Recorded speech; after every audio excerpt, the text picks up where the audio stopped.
Maurice Gontran.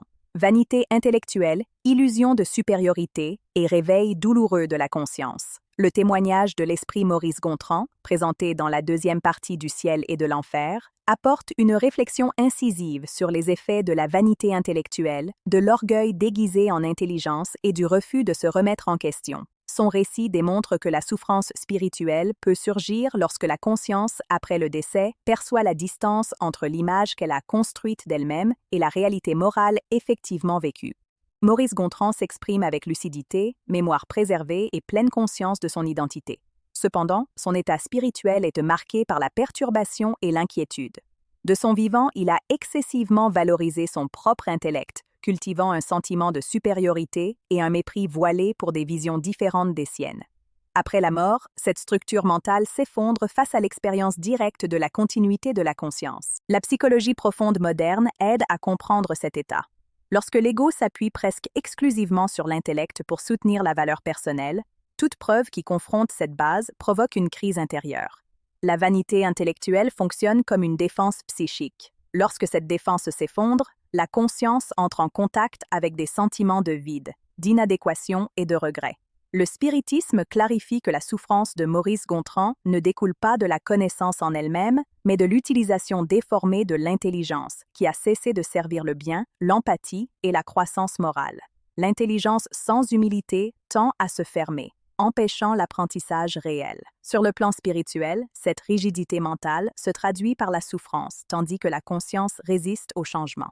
La science moderne renforce cette réflexion en montrant que le progrès de la connaissance dépend de l'ouverture à l'erreur, de la révision constante des hypothèses et de la disposition à apprendre. Les systèmes cognitifs rigides s'effondrent lorsqu'ils sont confrontés à de nouvelles preuves. Il en va de même pour la conscience. Lorsqu'elle se ferme, elle souffre. Lorsqu'elle s'ouvre, elle évolue. Un autre point marquant du témoignage est le début de l'éveil réflexif. Maurice Gontran commence à réaliser qu'il a confondu intelligence avec sagesse et critique avec supériorité. Cette reconnaissance est encore accompagnée d'inconfort, mais représente un pas décisif. La conscience commence à se libérer de l'illusion qui l'emprisonnait. Le spiritisme montre que cet état n'est pas définitif. La souffrance persiste tant qu'il y a résistance à l'apprentissage.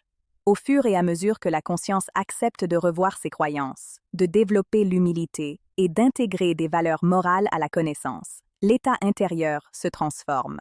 Le progrès spirituel exige une flexibilité intérieure. Ce témoignage nous invite également à réfléchir sur un risque commun à notre époque, confondre information et évolution. Savoir beaucoup ne signifie pas vivre bien. La vie spirituelle n'évalue pas le volume de connaissances accumulées, mais comment ces connaissances ont été utilisées pour s'améliorer soi-même et bénéficier aux autres. Maurice Gontran nous enseigne que l'intelligence est un outil puissant, mais qu'elle doit être guidée par l'humilité et l'éthique. Lorsqu'elle devient un instrument de vanité, elle se retourne contre la propre conscience. Lorsqu'elle s'allie au bien, elle devient un chemin de libération. Réfléchir à ce récit est une invitation à la vigilance intérieure.